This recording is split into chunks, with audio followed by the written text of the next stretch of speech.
Hey guys, Tom at Snake River Base. I want to talk a little bit more about ground speed and airspeed and how they're different before I move on to how they're going to affect canopy flight and other forms of aircraft flight. Remember last time we said our indicators for airspeed were going to be a guy standing on the ground below us, he's just standing there, he's not moving, and a balloon floating in the air out in front of us. Those are our two indicators. So on the board behind me I've drawn that. I've drawn you, you're a little stick figure up here in the corner, and I've drawn a balloon. It's just floating out here in the air. Next to that I wrote AS, airspeed equals, because how fast you move towards or away from that balloon is your airspeed. Then I drew your friend on the ground. He's standing here in the landing area looking up at you, and next to him I've written GS for ground speed, because how fast you move towards or away from him is the indicator of your ground speed. Okay? On the left side of the board, I'm going to say there is no wind at all. On the right side of the board, I'm going to say that there's a 15-mile-an-hour wind going that way.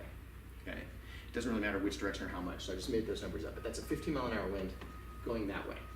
Okay? Or if you're looking out on the camera on the screen, that's to your right. So let's talk about what our airspeed is in each of these cases. In these top two boxes, I'm going to talk about you standing on the exit point. Okay? In the next two boxes, I'm going to assume that you're in a hot air balloon. You're part of the wind now. So I'm going to put you here in a hot air balloon. And in the last one, I'm going to put you in an aircraft.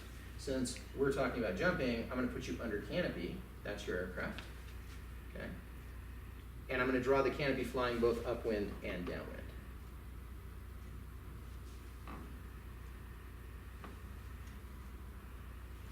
I'm going to make different videos for each of these three cases because I want to have people have the opportunity to watch the video and think about it and ask questions before I roll into the next one.